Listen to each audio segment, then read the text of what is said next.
afternoon. Are you Hi, Paul? Maria. It's Hi. Paul. How are you? How are you? Fine. And you?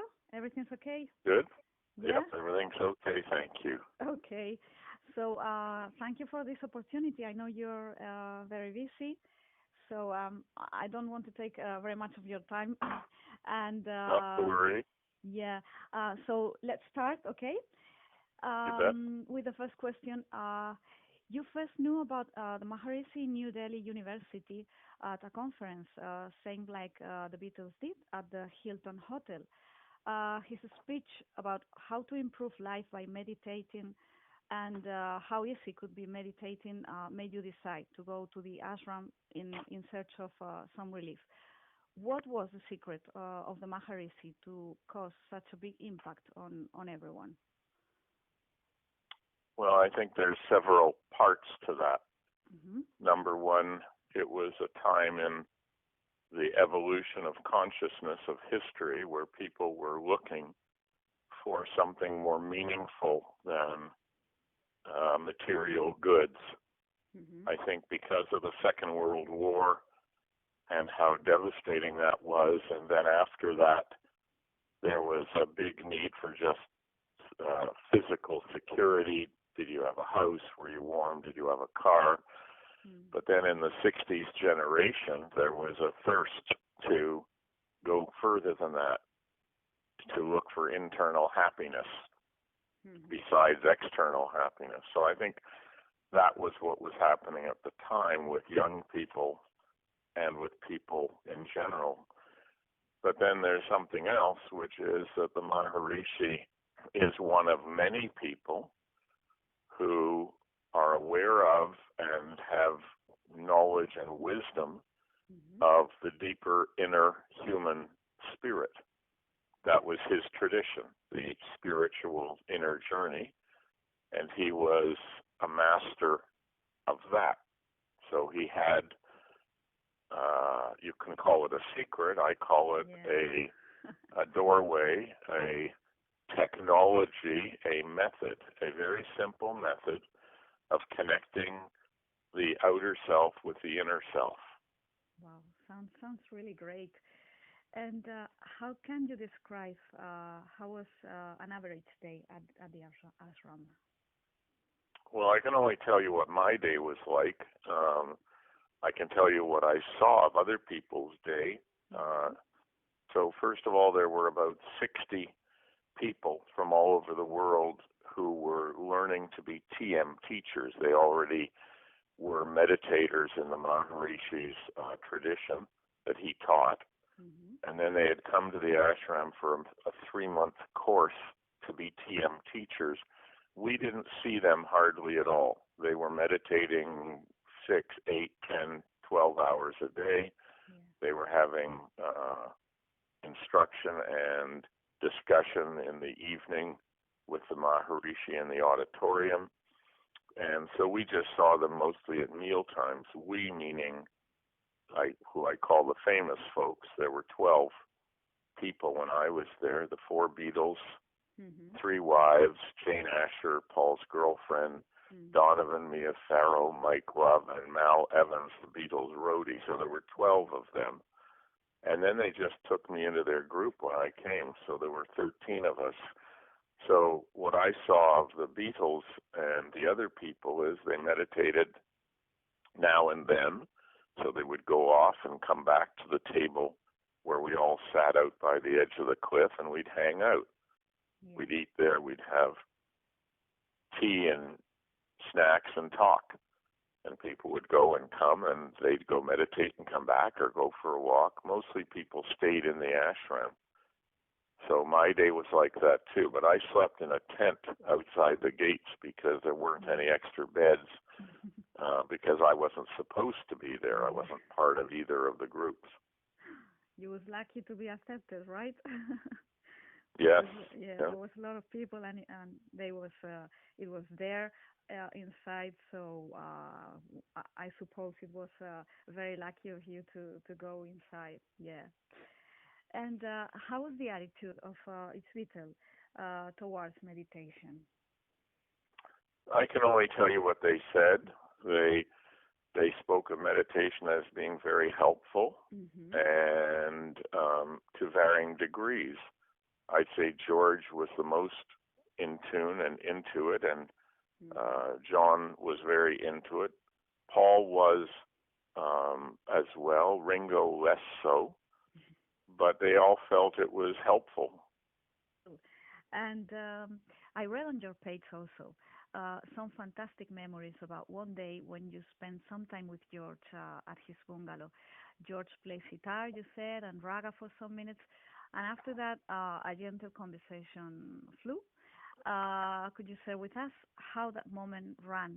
And what about George's personality impressed you the most? Sure. That was a life-changing moment for me. There were a number of life-changing moments for me at the ashram. Firstly, just learning meditation, and the meditation changed my life. It healed a broken heart in one 30-minute meditation. I went into the meditation and I was in emotional agony. My girlfriend had dumped me. I didn't see it coming.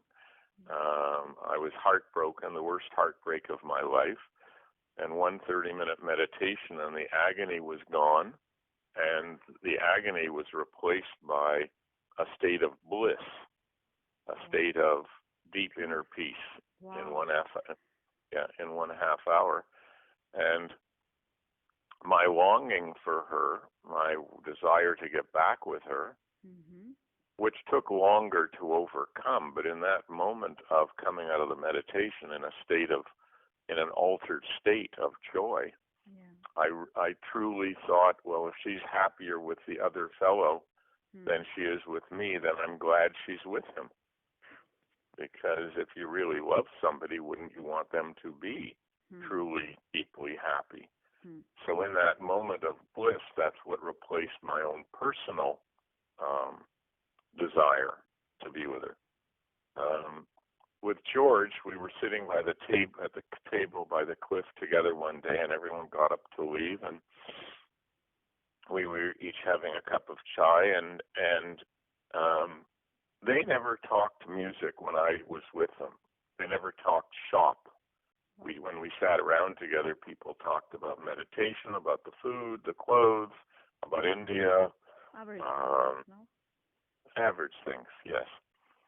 But on this occasion, when everyone left and I was sitting with George, I just felt like saying, and I said, I love the way you brought the sitar into Norwegian wood and into Beatles music. And he just lit up and was excited to tell me for about, 10 minutes, how he first saw a sitar on the set of the movie Help and how he picked it up and started playing with it, and then how he listened to Ravi Shankar album and how he met Ravi Shankar and how he started working with him. So he told me all about his love for the sitar, and then he said, I'm just going to go practice. Do you want to come? And I said, great. And I didn't even think of getting my camera. So we went to his meditation room. He picked up the sitar. It was a very small room. We were sitting cross-legged, very close to each other, maybe 2 feet apart. And he played, and I don't know for how long, because I closed my eyes and it just became a magical moment where your time changes, time shifts.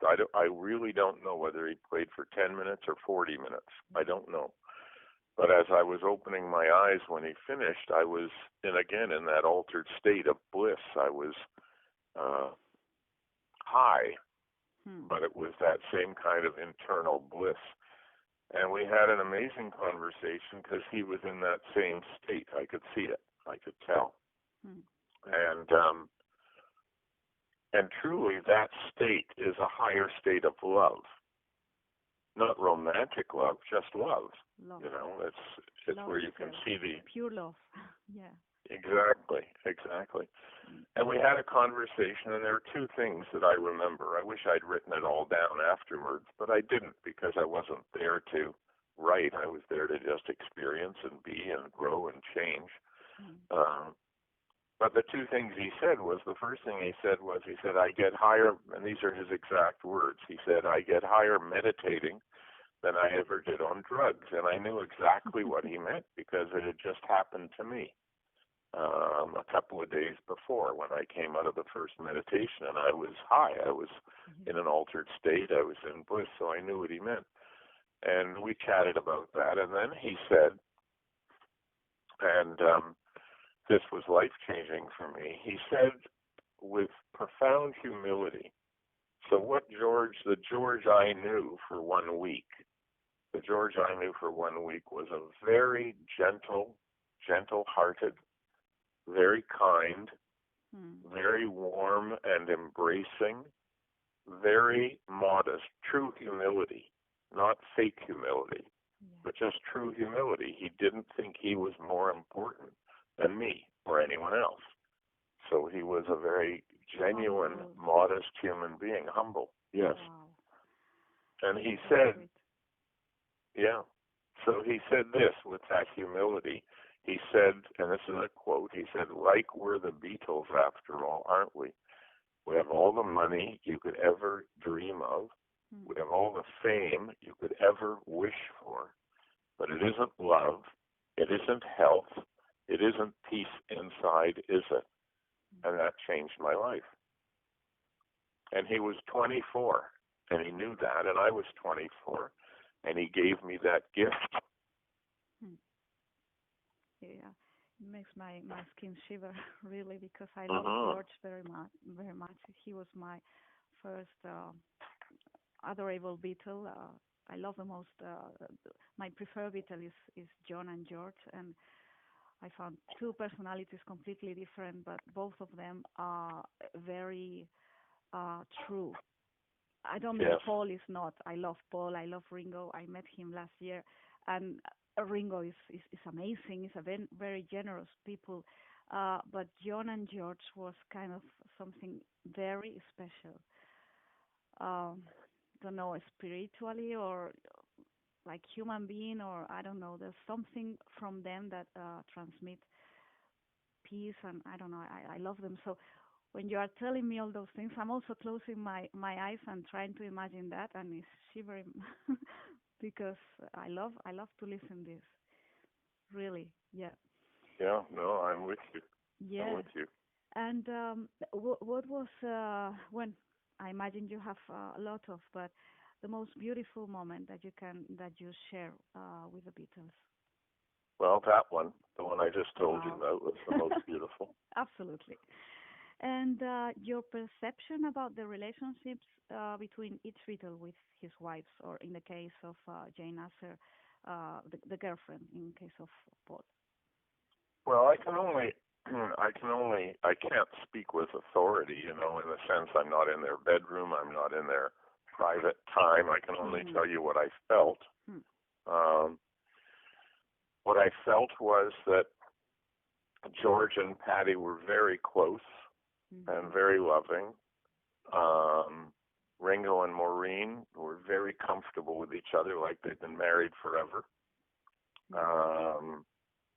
Jane and Paul were very happy with each other and very light energy.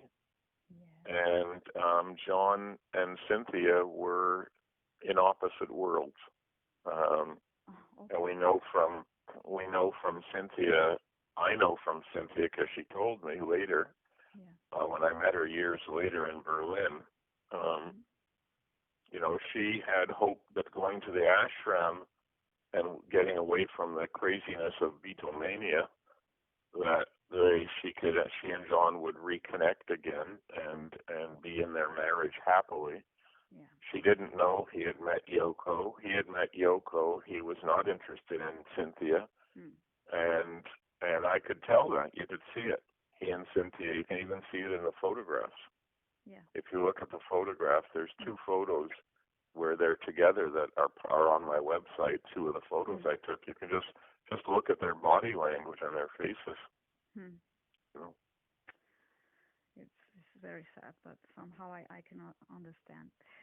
And the last members of the Beatles to leave the ashram were John and George, and they decided to do it after one of their friends, the Fool, threw accusations about Maharishi abusing young girls, Mia Farrow among them. Were the accusations based on real facts? Um, no, I don't think so personally. Um, and later, George met with the Maharishi much later and apologized and said that he felt that they were wrong. It was wrong to leave that way. Paul, I believe, also felt that. I think what happened was, from the best of what we know in history, Mhm. Magic Yes. Alex Maridas, who was very jealous of the fact that John's attention was not on him anymore; it was on the Maharishi, and out of jealousness and a lack of integrity, that Magic Alex made it all up. That's what we believe from the history I know. Wow, I didn't know that. And Mhm. yeah, and John, I think, he had had a very difficult life. He was abandoned by his mother and father in a way, Yeah. and the Maharishi, I think, was a bit of a father figure to John. Mhm. And then when he felt he had been taken, when he felt he had been John, when he felt he had been made a fool of Mhm. by the Maharishi not being true, I think he hit the roof, and it was part of his whole childhood, uh, Mhm. or not childhood, but part of the abandonment he felt from his early years. So I don't know what John felt to the end. I don't know. We weren't friends, but I think in general, no, I don't think it was true. I think it was made up, and I think it was very unfortunate. Yes, true. Well, a few weeks ago, I published a post on social media where I asked people what would they ask to you if they could have the chance. And I've rescued three questions that I received. The first one is, if you had to define with one word to John, Paul, George, and Ringo, what word would you choose for each of them? Well, that's an interesting question. First of all, you can't do that. You can't really define anyone with one word. Impossible. You, For me, it would be you can't. impossible. Yeah, for sure. But I think what I can do with that question is fun. The word is fun. I think each of them was really fun to be with. Mhm. And I think the other words I would say is that each of them were really, truly down to earth. They Mhm. were very, very kind with me. They were very open with me. No one was with attitude, even though I was a stranger and they didn't know who I was, and I just Yeah. came in after. Mm. So I would say they were very um, joyful and fun and kind. That's what I would say. Mhm. For the whole of them. Okay. And why some other people wonders why there's no reference to your pictures on the new White Album project. There was any specific reason? Well, I think no, I don't think there's any reason except well, there's several things I can tell you. First of all, um, I wasn't friends with them after the time at the ashram. Mhm. I understood that their lives were crazy. I wasn't trying to be friends. What happened was magical for me and with them. When I left the ashram, John said, "Hey Paul, will you send us some of your pictures?" And I said, "Sure." Mm. And Jane Asher said right away, she was there, she said, "Here, take my home phone number. If you call Apple, you'll never get through to them." Yeah. So I took her home phone number, and 6 months later I was working on a film and passing through London, and I called her, and I gave her 4 blow-ups to give them, one of each of them, one portrait of each, like a movie poster size Mhm. photograph blow-up. And I never even gave Jane my card to say, let me know how they like them. I was just passing along photos because they'd been kind to me and I was being kind to them. Yeah. I didn't try and stay in touch. Um, so first of all, you know, in terms of the White Album, I was just somebody they met for a week in India. I wasn't in touch with them. Second of all, I put the pictures away and I forgot about them for 32 years. Third of all, um, when Paul was doing his concert, fundraising concert at the Radio City Music Hall, Mhm. for the David Lynch Foundation. Yeah. I got a call from Paul's head of media, Mm. Mm. and she said, Paul asked me to call you. And I said, oh, that's lovely. Wow. And I mean, I hadn't talked to him or seen him in what, 30 years, 35 years. And I said, that's nice. And she said, he's doing this concert and he's going to be doing a song, Cosmically Conscious. And he'd like to use your pictures for a slideshow on the backdrop of the stage, the whole back of the stage. And if you go to YouTube and you look up that concert and you look up that song, you'll see my pictures on the back wall changing. Oh, And I'm gonna search. Yeah. yeah, and the conversation with this woman was very, very interesting. Um, she said, all of this, he'd like to use your photos. Would that be possible? And I said, sure. And she said, how much will that cost? Mm. And I said, nothing. I said, nothing. Nothing. For free. Yeah. I said, if it wasn't for their kindness, I wouldn't have these pictures. So there's no charge. And honest to God, Maria, there was silence on the phone for about 2 minutes. And after the silence, I said, why does that surprise you? And she said, this has never happened before.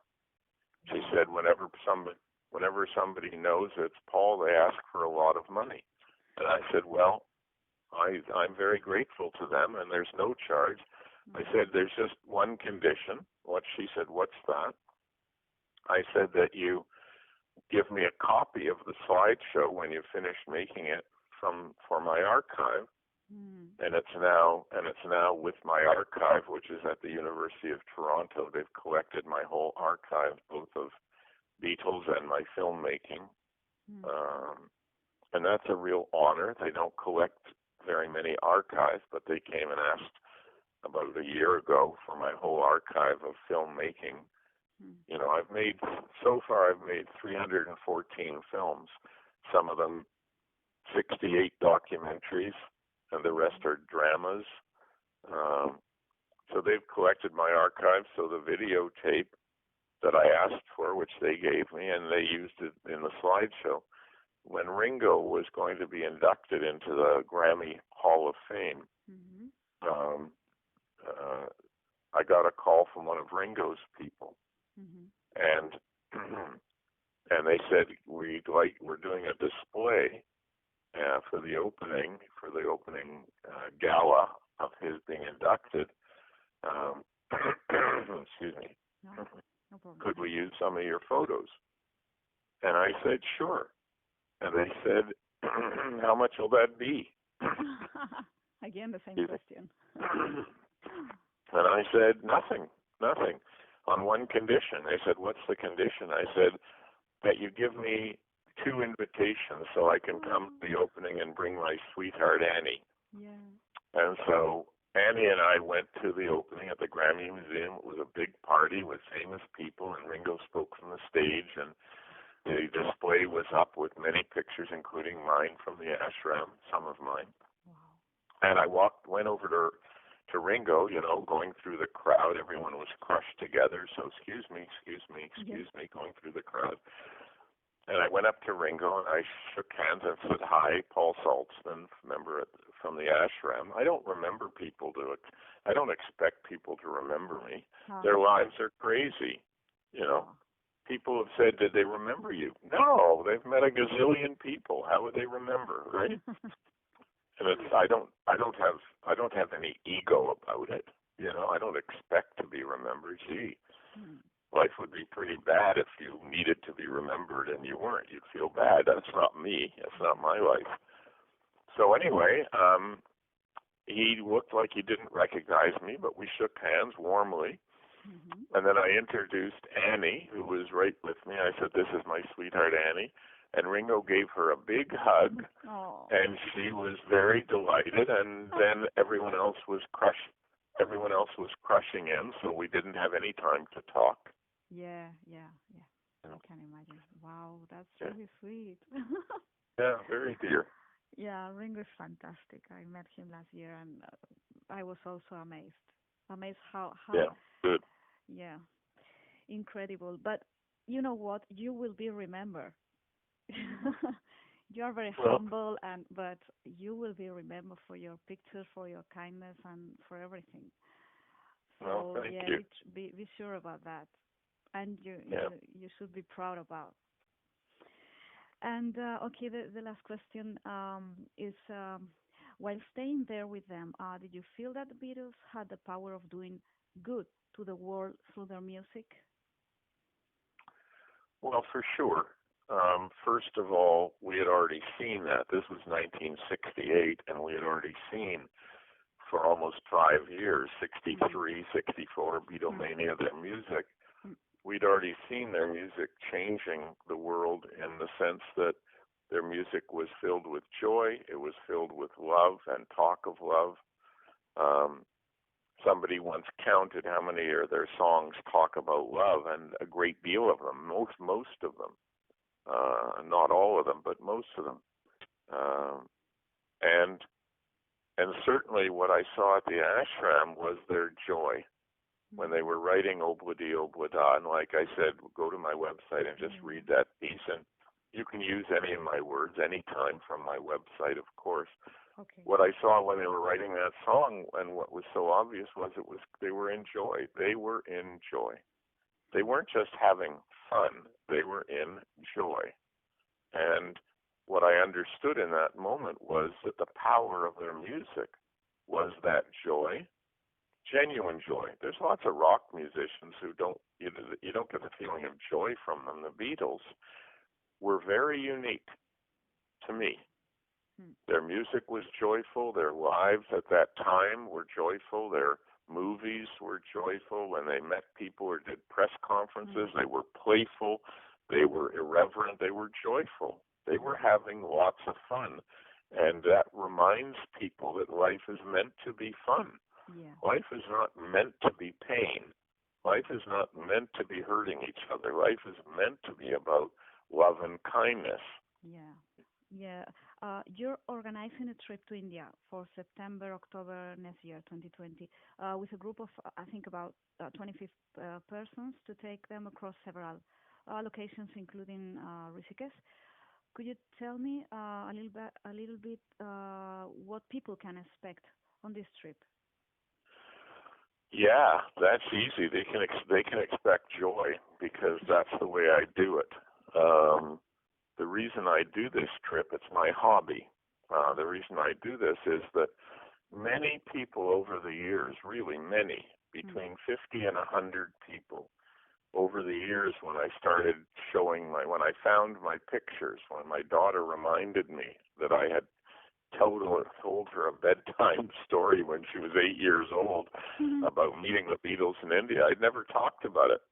My best friends didn't know. I just didn't speak about it. It was, a joyful, That's great. private experience. I never bragged about it. I never went around saying I met the Beatles.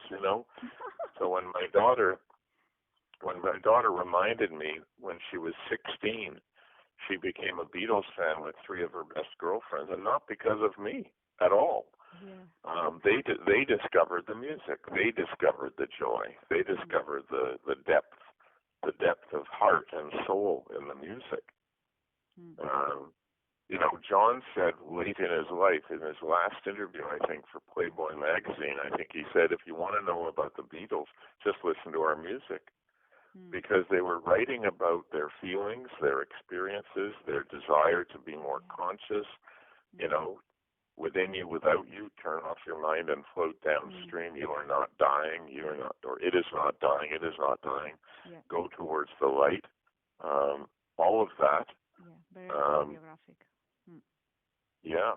So, so in terms of the trip, mm, I got once I brought my pictures into the world and I wrote my books. People would come to my book signings, or they'd come to my gallery shows, or they'd come to Beatlefest, and I heard about 50 to 100 times over the years the exact same sentence. People would ask me about the Beatles, what were they like, and the questions you're asking, the common questions and the good questions. yeah. And then And then, like really, Maria, 50 to 100 times, probably close to 100 times, I heard the same sentence at the end of the discussion.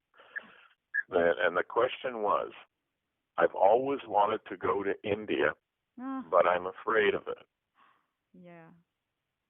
Not the same question, the same statement. I'm sorry, the same statement. I've always wanted to go to India, but it scares me. That's what they said. I've always wanted to go to India, but it scares me. Really, they are so beautiful people. Yeah, and one day at a Beatles convention in Boston, I was in my room with all the pictures at the Beatles Fest, and the room was empty. Usually it was packed, and for this particular moment, the room was empty. And a young man came in, and he walked around, and I just sat, and I watched him walk around the room and looked at every picture very deeply. And then he came over to me, and he started talking, and eventually he said, I've always wanted to go to India, but it scares me. And whenever people said that to me, I always said the same thing. I said, why does it scare you? I have to care about I said, why does it scare you? Yeah. And they would say, it's crowded, the poverty, whatever. And I would I didn't try and convince anybody. I simply said, they'd say getting sick, and I'd simply share my experience. I'd say, well, I've now been to India about 60 times, but over the years, I'd say, well, I've been to India 30 and then 40 and then 50 times. I've gotten sick once for 12 hours. I took Imodium, and then my stomach was fine. And I like to eat street food, right? And this young man did something nobody else did at the end of the conversation, and no one else had ever said this. He said to me, would you ever take anyone? Wow. Would you ever take anyone? And I said to him, what a nice idea. Yeah. Because I love India, and I've grown by knowing India, and it's there that my soul was touched for not the first time, but my soul was deeply touched by my experience of India and how creative India is. It's one of the most creative countries. How friendly people are on the street. It's one of the more friendly countries in the world, genuinely. So a few years went by, and I thought about it, and then I designed a tour, and then I found a tour company that would do the logistics for me, because I know how to create a tour. I know how to produce movies. It's not hard to create a tour, but I didn't want to be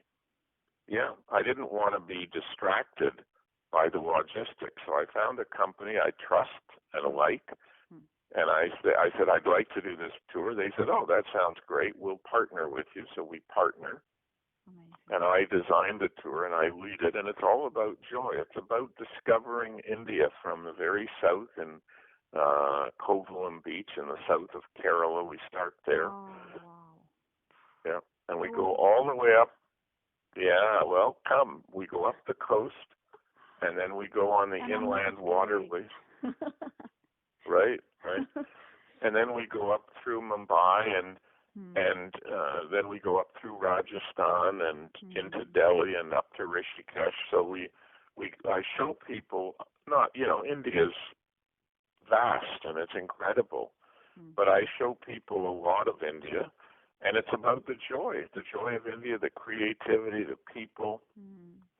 We don't focus on poverty. When you come to Toronto, you can focus. When you come to Toronto has lots of poor people. We don't focus. When you go to New York, there's lots of poor people, and Tokyo and Madrid, there's poor people everywhere. It's very sad that there's so much suffering in the world, but we don't focus on the suffering on my trips. And so I've taken so far 4 trips, 64 people total. And of the 64 people, only one had ever been to India once, and that was a long time ago for a short period. And at the end of each trip, I swear, every single person is joyful, delighted, they've had a great time, I bet. We talk about what they like the most. So the trip is to share my love of India and to take people on a magical journey. And yes, we talk about the Beatles. It's not a Beatles trip, No. but we also talk about the Beatles, and we do see the outside of where George recorded The Inner Light in Mumbai when the studio was the EMI RCA Studios. And we do go to the Ashram, and we go to the Gandhi Memorial in Delhi, which is deeply moving. And so it's a wonderful trip, and it's we don't have an advertising budget, so thank you for writing about it because it's all word of mouth. Yeah. And do you have the group closed for those 25 people? We've just started. We've Great. just started publicizing it. Great. So and it's always different. Sometimes the group fills very slowly, and sometimes the group fills very quickly. I never know. Yeah, just in one day, or it takes 5 months, right? That's exactly. Normal. Yeah. But what happens is that everyone really enjoys each other too. People make new friends, and they discover an India that they quite love. And many times, people say to me, "I'm going to come back here again." Yeah, I can imagine, because India is such a colorful place. It's lovely to see the temples and to discover the culture and the religion, and to see all those gods and goddesses. They are so beautiful, and you never get tired of that. And the people and the kids stop you when you go with a camera, just want to that you took a picture with them. They will never see that picture, but they want to take a picture with you. It's strange. That's right. That's what I experienced too. Yeah. And so one of the things I would also add is that because I've only gone on a tour once in my life. I took my daughter on a tour to China. And because the tour was so rushed and so jam-packed, we got to see everything. And I had a friend who went on a tour to India once before I was giving my tours. And she said they kept us so busy it was no fun. Yeah. And when I went to India the first time, I landed in Mumbai in the middle of the night, a huge city. It would be like landing in New York in the middle of the night. It's overwhelming. I know. So what I do with my trips on purpose is we don't rush. We don't see everything. We see 2 forts. We don't see 10 forts. We see 1 or 2 temples. We don't see, we see 2 or 3 temples, but we don't see 10 temples. And what we do is we relax and we enjoy and we spend the time together and we explore and we go shopping and everything like that. We go whitewater rafting in Rishikesh, and then on the end of the tour, did I send you the itinerary for the next tour? I think so. You also have it on the website, I guess, right? Yeah, just make sure it's the up-to-date one.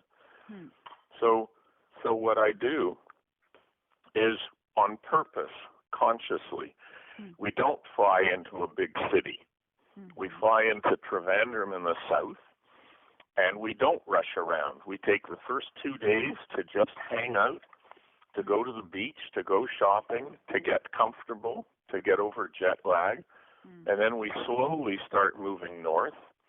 And the first thing we do is we drive 3 hours, and then we get on houseboats for a night and stay on the houseboats for a night. In other words, we do the trip in a way that people just love because we're not rushing.